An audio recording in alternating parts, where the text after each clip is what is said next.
다시 이제 13장을 이어서 봅니다. 12장의 이야기는 이제 예루살렘 교회에서의 그 핍박 이야기였습니다.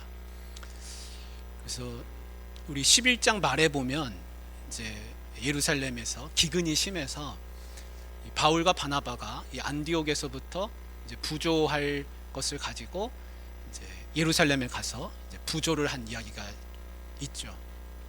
그리고 12장 말에 보면 이제 부조를 마치고 다시 안디옥으로 돌아왔고, 이제 13장의 이야기는 이제 안디옥 교회 이야기로 다시 돌아오게 됐습니다. 이 13장에서부터 이 사도행전의 이야기가 이제 완전히 다른 이야기로 이제 전개가 됩니다. 그거는 뭐냐면, 하나님이 지금까지는 이스라엘 땅, 그 이스라엘 주변, 좀 멀리 가봐야 다메섹, 그리고 더 위로 올라가면 이제 안디옥인데, 여기에서 이제 복음이 많이 전파됐다면 이제는 새로운 시대로 접어드는 겁니다. 그거는 뭐냐면 배 타고서 다른 데로 가는 겁니다. 멀리. 그러니까 지금으로 치자면 해외로 가는 거하고 똑같습니다. 이제 그런 이야기가 이제 13장에서부터 내용이 전개가 됩니다. 바나바와 바울이 예루살렘에 가서 부조하고 그리고 돌아왔습니다. 하나님은 다음 단계의 계획을 다 가지고 계셨습니다. 그거는 뭐냐면 이 안디옥 교회를 통해서 이제 복음이 전파되는 겁니다. 여러분, 하나님이 예루살렘 교회가 있는데 왜 굳이 안디옥 교회를 세우셨을까요? 예루살렘 교회를 더 키우면 되는 거 아닙니까? 근데 이 안디옥 교회가 예루살렘 교회 못지않게 더 은혜가 풍성하고 많은 사람들이 모이고 그렇게 됐거든요. 그래서 사실은 예루살렘 교회도 중요하지만 안디옥 교회가 굉장히 중요합니다. 그래서 안디옥 교회는 이제 역사상에서 아주 그 교회의 이름을 이렇게 떨치는 그런 역사적인 교회가 됐습니다. 여러분, 한번 생각해 보십시오. 사명이 서로 다릅니다. 예루살렘 교회는요, 다른 곳에 배 타고 가서 이방인들에게 복음 전할 수 있는 교회가 아니에요. 왜냐하면 예루살렘 교회는 누구를 중심으로 많이 모여져 있습니까? 거기는 유대 전통에 의해서 많은 사람들이 모여 있습니다. 거기 사도들이 많이 있습니다. 근데 사도들은 다 누굽니까? 다 유대인들이에요. 근데 안디옥 교회는 누가 중심입니까? 여기는 바나바, 바울, 또 그 외에 헬라파 사람들, 헬라인들이 많이 중심이 되어 있습니다. 그래서 교회가요, 서로 이 사명이 다르다는 걸 우리가 알 수 있습니다. 그래서 하나님은 이 안디옥 교회를 통해서 복음이 다른 로마의 다른 지역으로 뻗어갈 수 있도록 그렇게 하고 계십니다. 우리 옥포 중앙교회의 사명은 뭡니까? 여러분들은 생각하실 때 길을 지나가다 보면 저 교회도 있고 이 교회도 있고 뭐 여러 가지 교회가 눈에 보이실 겁니다. 그런데 그 중에 우리 교회도 이제 하나인 거죠. 우리가 생각할 때는 우리 교회지만 다른 사람들이 생각할 때는 여기도 십자가 저기도 십자가, 똑같이 십자가로 보이는 겁니다. 그런데 사명의식을 갖고 있는 사람들은 그게 다릅니다. 교회가 시작할 때 우리 교회는 하나님이 뭘 하시려고 우리를 세우셨을까? 그 사명의식을 갖고 있으면 그 교회가 할 일이 있습니다. 근데 그 사명의식이 없잖아요. 그러면 어떻게 보이냐면 저기도 교회, 여기도 교회, 우리 교회도 그냥 교회, 그냥 그렇게 보일 뿐이지 사명이 있는 것으로 보여지지가 않습니다. 그래서 항상 그 교회의 주인 되는 사람들은, 우리가 다 주인이잖아요. 여기서 주인의식을 가지고 있는 건데 이 사명의식이 바르게 있어야 됩니다. 그게 없으면 교회가 교회답지 못한 일들이 많이 이제 생기게 됩니다. 그냥 그 교회, 세상 사람들이 보는 십자가하고 똑같이 되는 것이죠. 그 안디옥 교회는 어떤 사명을 부여받게 됐냐면 성령의 부르심을 받게 됐는데, 그것은 배 타고 나가서 다른 로마에 가서 다른 로마의 다른 타 지역으로 가서 복음을 전하라는 겁니다. 지금 로마의 땅이 얼마나 넓습니까? 근데 여기 동쪽의 한 구석탱이에서 지금 있는 거거든요. 근데 복음을 들어야 될 사람이 여러분 수도 없이 많이 있고, 그 지역은 너무나 지금 광대합니다. 근데 그 사람들이 다 복음을 모른 채로 살고 있는 것이죠. 그래서 안디옥 교회는 이제 오늘 말씀에 보면 이 사명의 공동체로서 나아가는 모습을 볼 수 있습니다. 근데 오늘 말씀에 5명의 이제 지도자가 나오거든요. 우리 1절 말씀에 이제 이런 말씀이 있습니다. 같이 한번 읽어볼까요? 안디옥 교회에 선지자들과 교사들이 있으니 곧 바나바와 니게르라 하는 시므온과 구레네 사람 루기오와 분봉왕 헤롯의 젖동생 마나인과 및 사울이라. 그래서 우리가 이 안디옥 교회가 참 특이한 교회라고 생각되는 건 뭐냐면 지도자 5명을 세웠는데 이 지도자 5명이 다 다르다는 겁니다. 그러니까 지도자를 세울 때 마치 나라에서 탕평책을 써가지고 여러 가지 형평을 좀 고려해가지고 세우는 것처럼 이 5명이 다 다릅니다. 보십시오. 바나바는 고향이 어디입니까? 구브로 태생입니다. 처음에 안디옥에 와서 복음을 전한 사람들이 이 구브로와 구레네 사람들이었잖아요. 구브로를 대표하는 사람이 한 사람이 바나바예요. 그 다음에 니게르라 하는 시므온은 누굽니까? 흑인이잖아요. 그러니까 흑인들이 많이 있었다는 걸 알 수 있죠.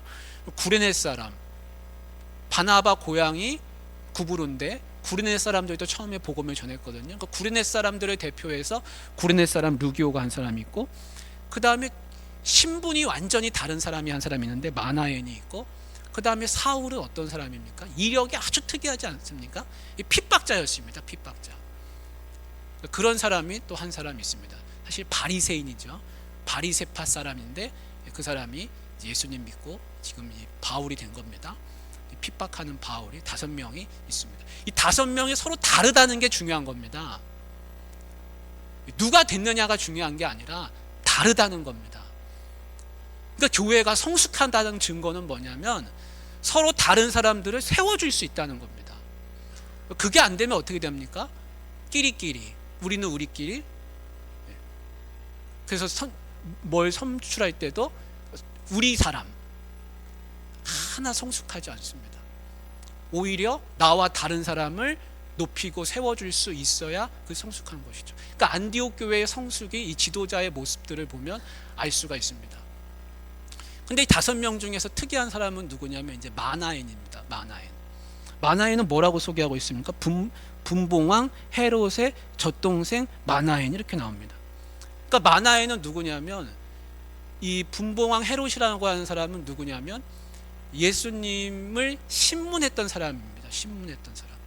근데 그의 젖동생입니다. 그러니까 누구냐면 그 분봉왕 헤롯이 어릴 때 유모가 있었습니다.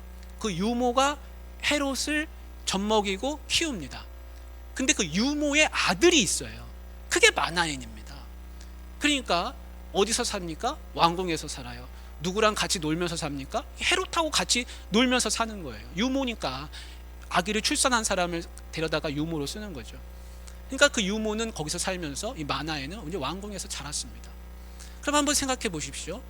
마나엔은 옆에서 친구인 뭐 나이 차이도 얼마 안 났겠지만 그 헤롯하고 같이 자라는데 헤롯과 자기를 비교해 보면 어떻습니까? 헤롯은 권력을 승계하는 이 권력의 중심 인물이죠. 쉽게 얘기하면 그 왕궁의 주인입니다. 그러나 마나엔은 그 왕궁에서 살기는 살지만 언제다 뭐 나가 살든지 해야 하는 그런 그냥 거기 얹혀 사는 사람이죠. 물론 신분이야 높다고 인정받을 수 있지만 그런 형편입니다. 그래서 옆에서 권력의 중심 인물을 두고서 그걸 지켜보면서 사는데 똑같이 자란 겁니다. 똑같이 젖먹고 똑같은 환경에서. 근데 한 사람 헤롯은 그 권력을 이어받아서 예수님을 신문하는 사람, 그런 사람이 되었고, 한 사람은 그 왕궁하고는 별개지만 어디에 주인이 되었습니까? 어디에 중심 인물이 됐습니까? 교회의 중심 인물이 됐습니다. 여러분, 세상 권력을 받아서 왕궁에서 사는 헤롯과 하나님의 은혜를 받아가지고 교회의 지도자가 된 마나엔, 여러분은 누가 귀하다고 보십니까? 지금 당장은 헤롯이 대단해 보일 수 있죠. 그러나 그 헤롯의 권력은요 언젠가 끝나는 겁니다. 그러나 마나엔은요 영원한 하나님의 은혜를 받아서 하나님 나라 왕국에서 주인 노릇하며 살아가는 사람이 되는 겁니다. 우리는 어떤 사람이 되어야겠습니까? 우리는 당연히 만화인이 되어야 되죠. 그 헤롯이 전혀 부러운 게 아닙니다. 만화인이 훨씬 귀하다고 할 수 있습니다. 이제 오늘 말씀해 보면 중요한 말씀이 하나 나오는데, 그게 뭐냐면 오늘 그 말씀해 보십시오. 성령께서 하시는 말씀을 보세요. 2절에 보십시오. 주를 섬겨 금식할 때 누가 말씀하시는지 보십시오. 성령이 이르시되, 이렇게 합니다. 성령이 이르시되. 여기 내가 누굽니까? 성령입니다. 그럼 지금 누구의 음성을 다 듣고 있습니까? 성령의 음성을 듣고 있는 거예요. 내가 불러 시키는 일을 위하여 바나바와 사울을 따로 세우라 하셨습니다. 지금 이제 이 안디옥 교회가 선교하는 교회가 돼가고 있는데, 이 시작이 누구로부터 시작했는지 여러분 잘 생각해 보십시오. 누구로부터 시작했습니까? 성령으로부터 시작했습니다. 성령님으로부터 시작했습니다. 그 말이 또 나옵니다. 4절에도 보십시오. 두 사람이 성령의 보내심을 받아, 이렇게 되어 있습니다. 지금 처음으로 이제 선교사를 파송하는 그런 과정 중에 있습니다.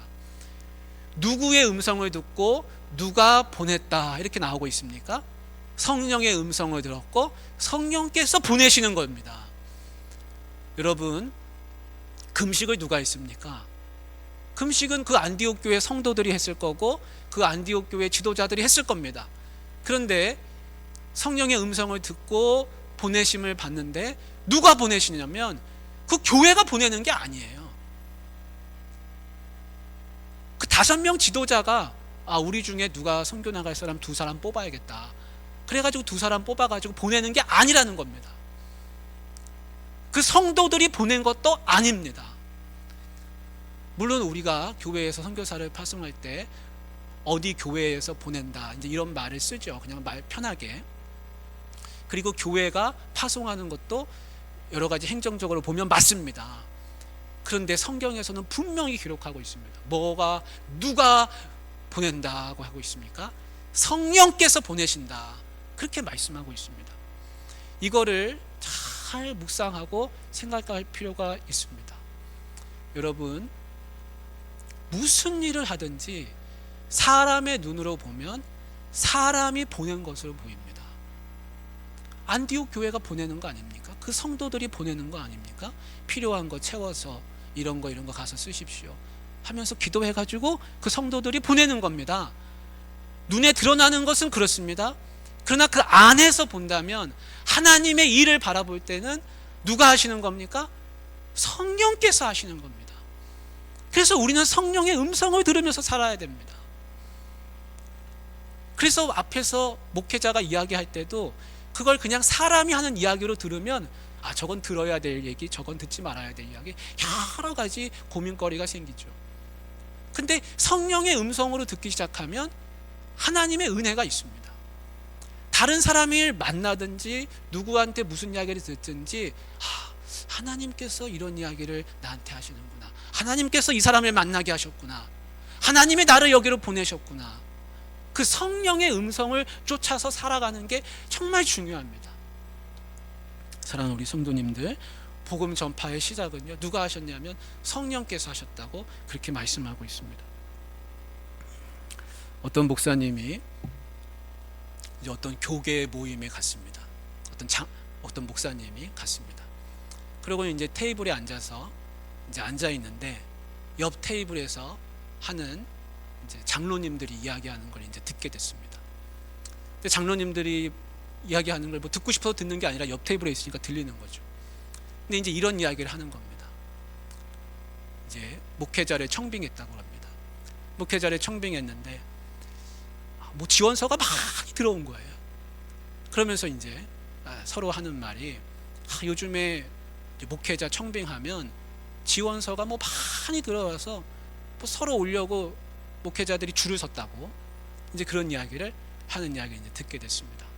그러면서 하는 말들이 언제든지 이제 바꿔치기 할 수 있다고, 언제든지 내보내고 새로 모셔도 줄을 섰으니까 언제든지 바꿀 수 있다라는 식의 이야기를 이제 하는 걸 듣고서 목사님이 충격을 받았습니다. 아, 성도들이 저렇게 생각하고 있구나.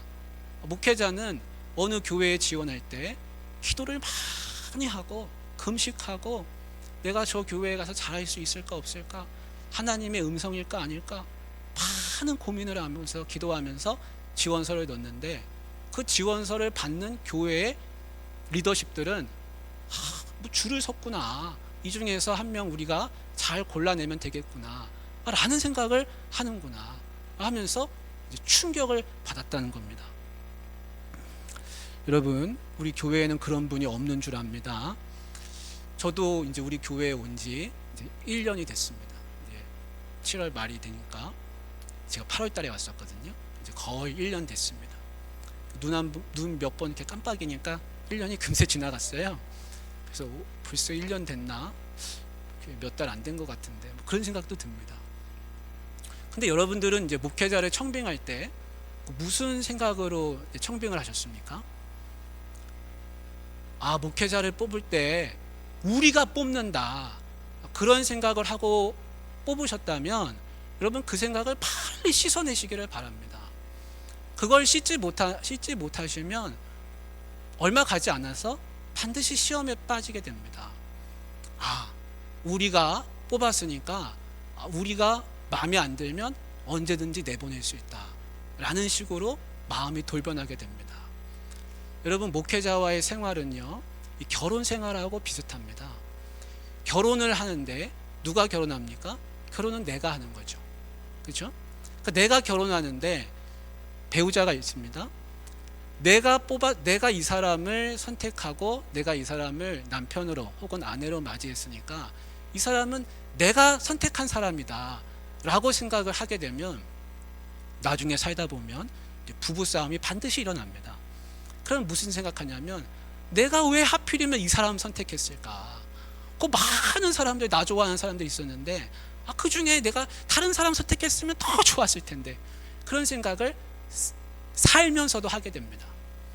그런데 생각을 바꿔서 이 사람은 내가 좋든 싫든 하나님의 나한테 붙여주신 사람이지, 나한테 보내신 배필이지 라고 생각을 하면 모든 부부싸움이 어떻게 되든지 그걸 다 이겨낼 수 있는 힘이 거기서 나옵니다. 근데 이제 목회자를 뽑을 때 내가 뽑았으니까, 우리가 뽑았으니까 라는 게 주어가 내가, 우리가 되기 시작하면 하나님이 보내신 사람이 아니구나, 이거 우리가 뽑았구나 라는 생각을 하게 됩니다.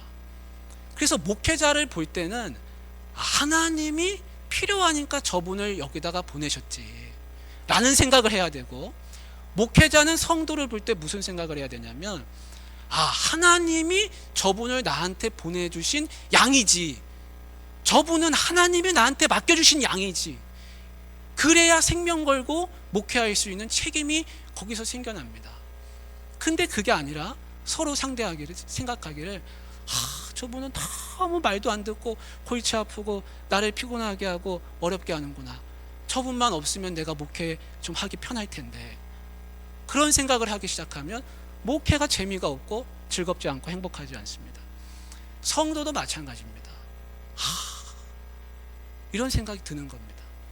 그래서 목회자와 성도가 서로 행복하게 신앙생활을 하려면 주어가 내가 되기 시작하면 그때부터는 다 시험거리입니다. 어떻게 생각해야 됩니까? 하나님이 하셨다, 하나님이 보내셨다, 성령께서 하셨다, 그런 생각을 하셔야 됩니다. 여러분, 제가 지금 이런 얘기하니까 조금 이상하죠. 저도 제 입으로 이렇게 말하니까 여러분이 괜히 오해하실 것 같습니다. 그러나 제가 여러분한테 바르게 가르쳐야 될 책임이 있기 때문에 지금 이런 얘기를 하고 있는 겁니다. 서울에 이름만 대면은 누구나 다 아는 교회입니다. 그럼 그 교회 다 압니다. 근데 그 교회가 이제 목사님을 청빙했습니다. 목사님을 청빙했는데 그 목사님은요, 우리나라에서 최고의 대학을 졸업하신 분입니다. 최고 대학 졸업했습니다. 그리고 공부를 많이 하셨습니다. 학위도 많이 있으십니다. 인품도 너무 훌륭하십니다. 그리고 얼굴도 미남이십니다. 다 좋습니다. 그래서 모든 교인들이 흔쾌하게 그분을 이제 모시게 되었습니다. 그리고 이제 신앙생활을 하게 되는데 시간이 지나니까 한 가지 흠이 있게 됐습니다. 그게 뭐냐면 목사님이 설교하면 성도들이 다 잔다는 겁니다.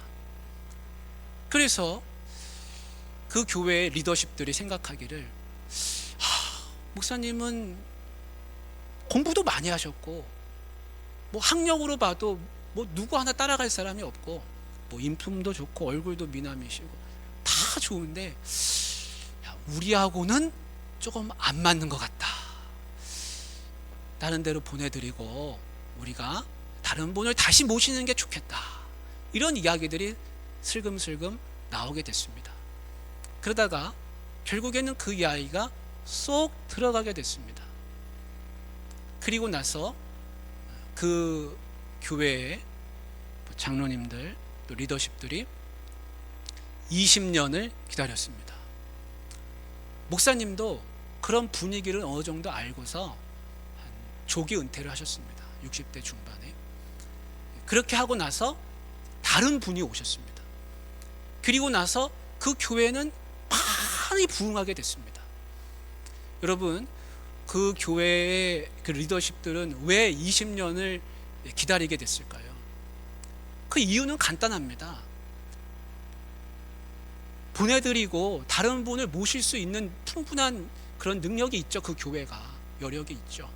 그런데 그렇게 20년을 기다린 이유는 다른 게 아닙니다.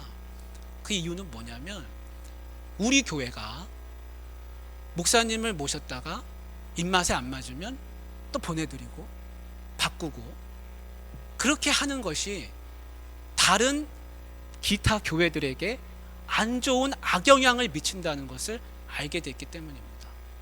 왜냐하면 다른 교회들이 그 교회 어떻게 하는지 다 보고 있거든요. 그래서 그 교회는 그 결정을 하지 않았습니다. 그리고 20년을 기다렸고 그 담임 목사님도 그걸 어느 정도 이해하고 있었기 때문에 본인이 조기 은퇴를 하셨습니다. 여러분, 교회는요 공공성이라는 게 있습니다. 이 공공성은 뭐냐면 교회가 뭔가를 결정할 때 다른 곳에 영향을 미친다는 겁니다. 대내외적인 영향을 준다는 것이죠. 그게 공공성입니다. 교회는 우리 교회지만 우리가 하고 싶은 대로 결정하는 게 아닙니다. 왜냐하면 그 교회가 뭐 하나 어떻게 하나 보는 눈이 있기 때문에 그렇습니다. 그게 교회가 가지고 있는 생리입니다. 공공성이라는 게 그 안에 들어있습니다. 쉽게 우리말로 그냥 얘기하면 교회 평판입니다. 평판. 그 교회 하면 무슨 평판, 이미지 떠오르는 거, 그겁니다. 그리고 또 다른 거를 이분들이 고려하셨는데 그거는 뭐냐면 식물이 땅을 자주 바꾸면 성장을 못합니다. 식물이 죽습니다. 그 생명체이기 때문에 그렇습니다. 근데 교회는요 늘 생명체라는 거를 이해를 해야 됩니다. 교회는 그냥 사람들이 그저 모여있는 모임이 아니라 이거는 생명체입니다.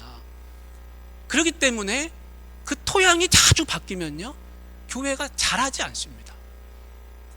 교회는요 성장하는 시기가 있고 정체하는 시기가 있습니다. 그 교회는 20년간은 정체했습니다. 그리고 나서 다른 분이 오셔서 크게 성장을 이루게 됐습니다.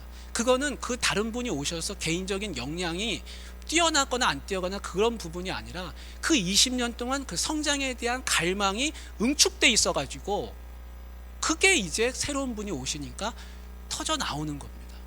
물론 새로 오신 분이 훌륭하신 분이기도 하시죠. 그래서 교회는요 그 생명체라는 것을 이해하지 않으면 여러 가지 어려움이 있습니다. 그래서 멀리 보고요 건강한 생명력을 잘 유지하는 것, 그것이 아주 중요합니다. 저는 우리 옥포중앙교회가 지난 3년 코로나 영향이 있었지만 그 코로나 기간에도 잘 견디지 않았습니까? 그래서 앞으로는 성숙과 성장의 시기로 나아가기를 간절히 소망하는 것입니다. 여러분, 바울과 바나바가 이제 안디옥에서 출발해서 실루기아로 갔습니다. 실루기아는 항구예요, 항구. 여기서 이제 배를 타려고 실루기아로 간 겁니다. 우리가 지도를 한번 잠깐 보겠습니다.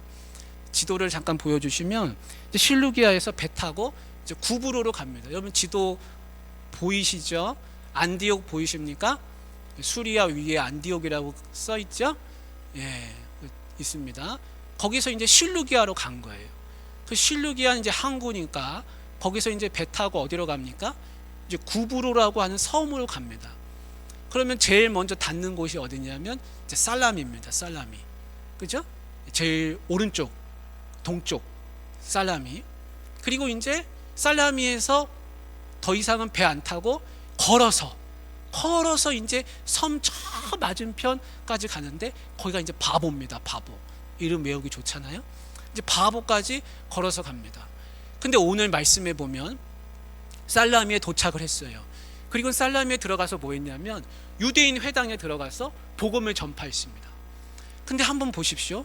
유대인 그 회당에 가서 복음 전했는데 누가 믿는다 소리가 없습니다. 그리고 저 살라미에서 바보까지 100km, 저 구브로 섬이 동서가 한 200km 된다는데 100km 이상을 지나가지고 그 가면서도 계속 복음을 전했겠죠. 그리고 이제 바보에 온 겁니다. 살라미에서도 복음의 열매가 없고요. 한참을 저 섬을 지나가는데도 복음 전하는데도 열매가 없습니다. 그리고 바보에 가서 이제 복음 전했습니다. 이제 누구를 만났냐면 서기오 바울. 이름이 서기오 바울이에요. 세르기우스 파울루스. 이렇게 해서 우리말로 서기오 바울입니다. 근데 누구를 만났냐? 이 서기오 바울이 이 구브로가 이 로마의 한 주거든요. 근데 거기에 총독, 이 구브로 섬을 맡고 있는 로마 황제가 보낸 총독을 만나게 됩니다. 이게 굉장히 중요합니다. 그래서 이 총독을 만나서 거기서 이제 복음을 전하게 되는데 이 복음 전파를 방해하는 사람이 있습니다. 그게 누구냐면 이름이 바예수라, 엘루마라 이렇게 합니다. 그 바예수는 누구냐면 바라는 말은 아들이란 뜻이거든요. 근데 예수라는 말은 우리 예수님도 예수지만 당시에 예수라는 이름이 흔했다 그럽니다. 여호수아, 예수 다 똑같은 말이거든요. 그러니까 여호수아의 아들이란 뜻으로 바예수라 불리는데 뭘로 이름을 더 많이 불렸냐? 엘루마, 마술사. 쉽게 얘기하면 저분을 딱 보면 저분은 엘루마 이렇게 이제 불린 겁니다. 근데 서기오 바울 옆에 누가 있냐면 이 엘루마가 있습니다. 엘루마는 거기서 그럼 뭐 하냐? 서기오 바울 옆에서 전봐주고, 쉽게 얘기하면 우리 고위층들이 가끔씩 무슨 도사, 법사 이렇게 뉴스에 가까이 한다고 나오는 경우가 있는데 쉽게 말하면 그거하고 똑같습니다. 서기오 바울이 권위와 권력이 있죠. 그래서 그 사람 옆에 일을 봐주는 겁니다. 그거는 뭐 하면 좋습니다. 아닙니다. 하십시오. 마십시오. 하면서 점쳐주는, 쉽게 얘기하면 박수무당식으로 그런 엘루마가 이제 붙어 있는 겁니다. 그 엘루마는 왜 붙어 있습니까? 그 권력과 지위를 자기가 빨아먹기 위해서 붙어 있는 겁니다. 근데 그는 진짜 선지자입니까? 아니에요. 거짓 선지자입니다.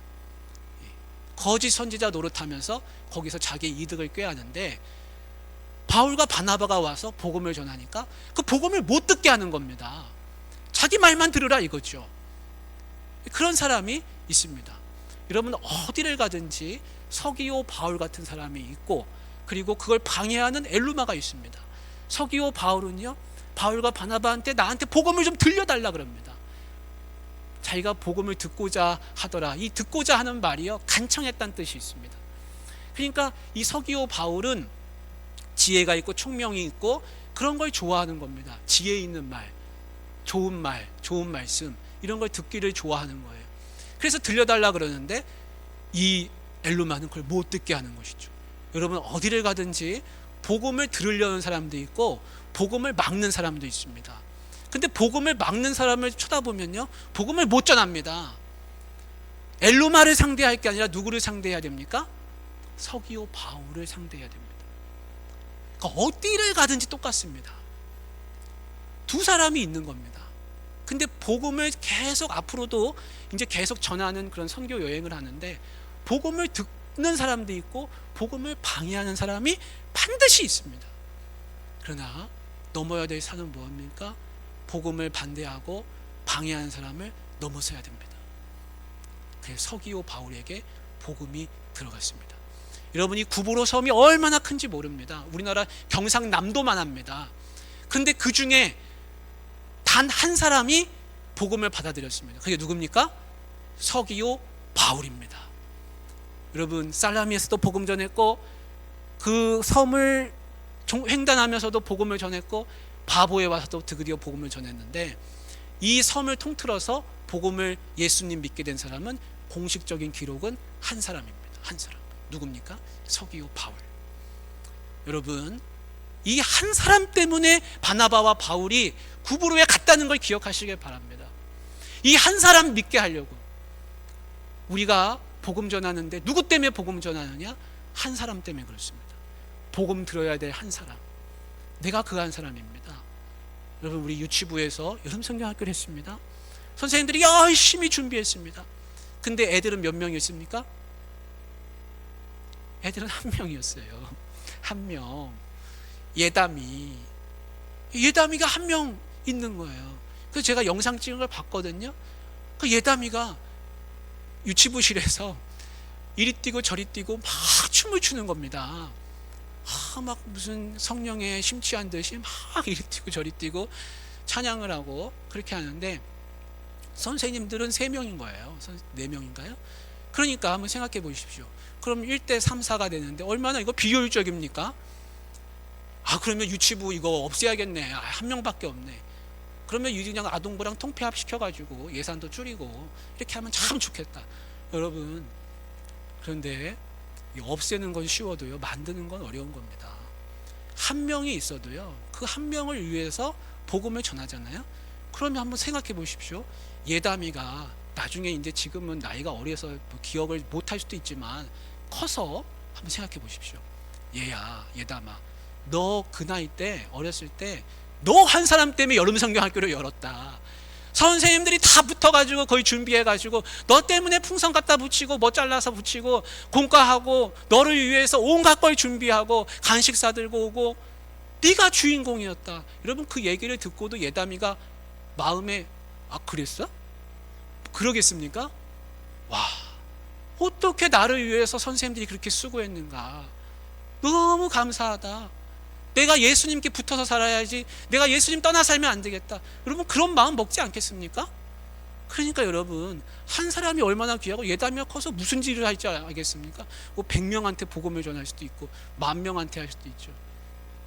그러니까 그게 얼마나 귀한지 모릅니다. 그런데 이 서기오 바울 한 사람밖에 안 믿었습니다. 그래서 여러분, 우리가 한 영혼을 귀히 봐야 될 줄 믿습니다. 여러분의 눈이 한 영혼을 바라보시고, 교회에도요 많은 사람이 있지만 나는 한 사람을 바라볼 수 있어야 됩니다. 그게 없으면요, 은혜가 떨어져요.